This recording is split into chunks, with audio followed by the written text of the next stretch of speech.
Hello दोस्तों, R1 academy classes में आप सभी का स्वागत है। और आज हम लोग फोर्सेस के बारे में डिस्कशन करेंगे और उनका कंपैरिजन देखेंगे। तो पहला है हम लोग का फोर्स है, देखिए ग्रेविटेशनल फोर्स। ग्रेविटेशनल फोर्स का जो रिलेटिव स्ट्रेंथ होता है वो 10 के पावर में -39 होता है। ये किसके रिस्पेक्ट में लोग देख रहे हैं? न्यूक्लियर फोर्स के रिस्पेक्ट में देख रहे हैं। ये रेंज है, ठीक है ना, ये रेंज है, इसको रेंज लेते हैं। और इसका जो रेंज होता है वो इनफाइनाइट रेंज होता है ग्रेविटेशनल फोर्स का। और ये जो ऑपरेट करता है यूनिवर्स के सारे ऑब्जेक्ट पे ये ऑपरेट करता है, ठीक है। ऑपरेटिंग जो होता है सभी ऑब्जेक्ट पे ले सकता है, ये हो सकता है जुपिटर, सैटर्न, किसी भी ऑब्जेक्ट पे ले सकता है। ओके, अब आते हैं weak nuclear force. Weak nuclear force का जो स्ट्रेंथ होता है स्ट्रॉन्ग न्यूक्लियर फोर्स के रिस्पेक्ट में 10 के पावर -30 होता है, वरना -13, ठीक है। और इसका जो रेंज होता है सब न्यूक्लियर साइज के बराबर होते हैं, 10 के पावर में -16। मतलब कि कोई भी न्यूक्लियर प्रोसेस होता है तो उसमें वीक न्यूक्लियर फोर्स होता है, ठीक है। और वीक न्यूक्लियर फोर्स काफ़ी ही कम रेंज में होता है। समझ लिए 10 के पावर -16 मतलब समझ लिए कितना छोटा रेंज में काम करता है। और उसके बाद ये किसके किसके बीच में ऑपरेट करता है? इलेक्ट्रॉन और न्यूट्रिनो के बीच में।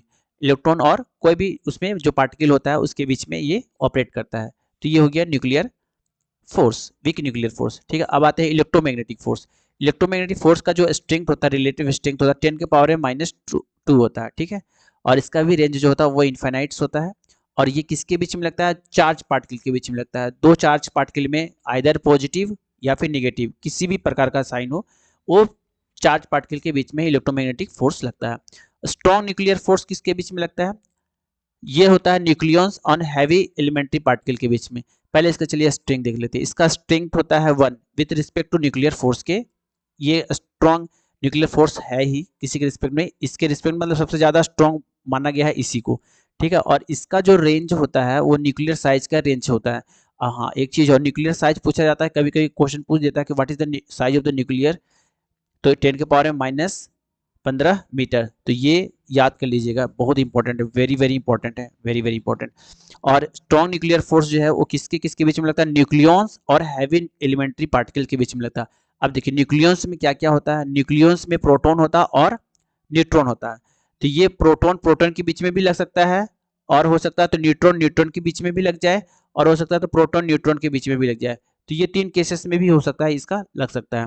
तो ये न्यूक्लियर, जिसे न्यूक्लियस जो होता है ना, प्लस हम बोलते हैं ना, प्लस प्रोटॉन है, तो इसमें न्यूट्रॉन भी अवेलेबल होता है, लेकिन हम लोग उसको नेग्लिजिबल मानते हैं।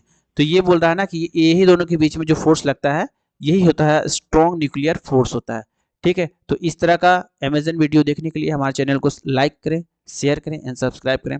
Thank you.